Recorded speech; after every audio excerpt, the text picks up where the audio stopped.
Magandang gabi po sa ating lahat. Sa buong bagong tipan, mga kapatid, dalawang tao lamang po ang pinuri ni Kristo dahil sa kanilang malaking pananalig o pananampalataya. Ang isa dito po, yung babaeng taga-Kananaiya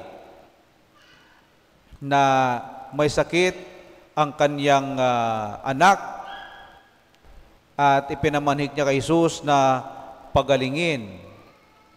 At sinabi sa kanya ni Jesus, napakalaki, pinuri siya, napakalaki ng iyong pananalig, humayo ka at mangyayari ang iyong hinihiling.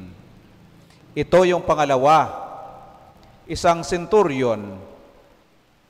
Ang sabi po, ang gamit pong kataga rito ay kapitan, pero sa wikang Ingles po ay centurion.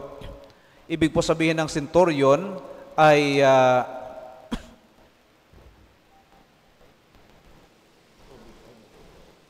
ang ibig sabihin ng centurion ay isang kapitan na meron siyang 100 sundalong pinamamahalaan. Ibig sabihin, meron siyang ranggo. At nagpasugo siya kay Jesus. Una, matatanda ang mga Pariseo. Pangalawa, ang mga kanyang mga kaibigan. Bakit po siya nagpasugo? Hindi dahil sa iniisip niya na mas magaling siya kaysa kay Jesus. Dito sa bandang gitna ng ating ebanghelyo, sabi niya, hindi ako karapat-dapat na humarap sa iyo. Yan ang rason kung bakit hindi po siya humarap kay Jesus. Bakit po siya nagpasugo?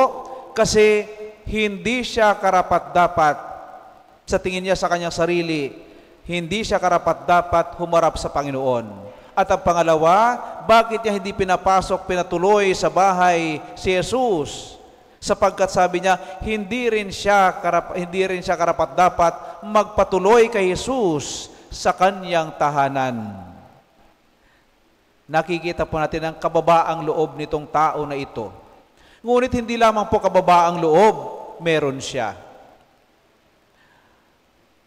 Ito mismo ang mga matatanda ng bayan ang nagsabi na karapat-dapat siyang pagbigyan sapagkat ipinagpatayo pa niya tayo ng isang sinagoga. Pinagpatayo ng sinagoga.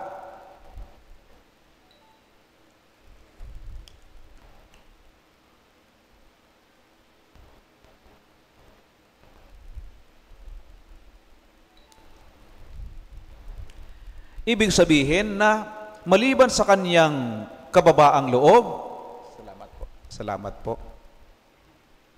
Itong tao na ito ay makatao. Itong opisyal na ito, makatao. Ipinagpatayo. Alam mo niyo po ang ibig sabihin ng sinagoga? Ito'y multipurpose hall. Multipurpose hall na kung saan ang mga tao magtitipon sa anumang okasyon na meron sila sa kanilang sinagoga, sa kanilang pamayanan. Kung maaari pong tatandaan, si Jesus ay nagtungo sa sinagoga upang mangaral. Siyempre, pag ganitong mga pagtitipon, doon sa multipurpose hall. At yung kapitan na ito ang nagpatayo ng sinagoga para sa kanyang mga kababayan. At hindi ito yung pinakarurok ng kanyang pagiging makatao. So may kababaang loob, makatao, at eto pa. Noong panahon ni Jesus, mga kapatid, alipin ay walang tinatagurian na walang karapatan. Walang karapatan ang mga alipin noon.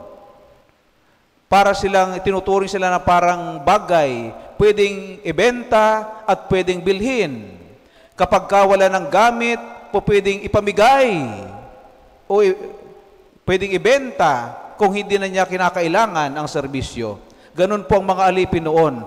para bagang hindi tao. Pero ito na opisyal, sabi rito, meron siyang aliping may sakit at siya'y mahal. Mahal sa kanya, o mahal niya ang kanyang alipin. Bibihira po ang nagmamahal ng alipin noon. Nakita po natin. Kaya etong tatlo na ito, taong tinataguri ang walang kwenta, para sa kanya mahal niya at mahalaga sa kanya. Official siya, pero makatao siya. Pinagpatayo ang kanyang mga kababayan ng sinagoga. Official siya, pero wala siyang kaere-ere. Subalit punong-puno ng kababaang loob.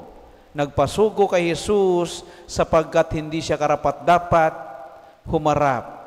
Nagpasugo kay Jesus sapagkat hindi siya karapat-dapat magpapasok kay Jesus sa kanyang bahay.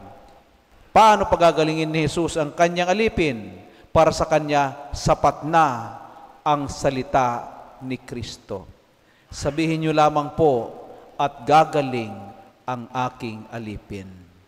Pananampalataya na matatag sa likod ng pagkakaroon ng kababaang loob, pagiging makatao at mapagmahal sa kapwa kahit sa mga taong tinatuguriang walang kwenta ng lipunan.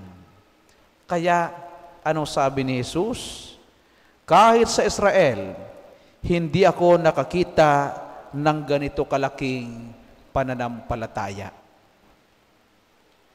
Nakakitaan siya ni Jesus ng pananampalatayang talagang tunay at matibay.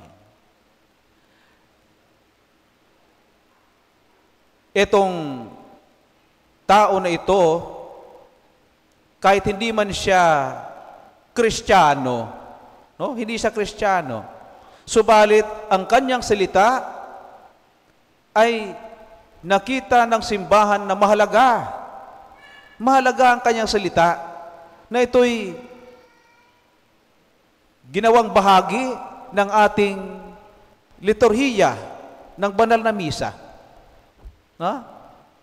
Bago tayo tumanggap ng banal na komunyon, mga kapatid, ang ating pong dinarasal ay hindi po salita ng isang santo at hindi nga salita ng bininyagang Kristiyano, salita nitong kapitan na ito. At sinasabi natin, Panginoon, hindi ako karapat-dapat na magpatuloy sa iyo. Ngunit sa isang salita mo lamang ay gagaling na ako. Galing sa Kanya yon. Bakit? Kasi nais sana ng ating simbahan na hindi lamang po salita niya ang ating gagayahin. At hindi lamang gagayahin tuwing misa, kundi sana gayahin natin at ang Kanyang ginawa at ang Kanyang pananampalataya na matatag.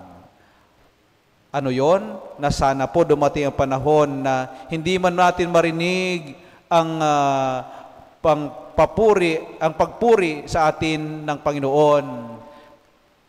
At least magkaroon tayo ng pananampalataya na sapat na upang tayo iangat sa kalangitan. Pananampalatayang matibay at tunay sa likod ng pagiging makatao, mapagmahal sa kapwa, at may kababaang loob.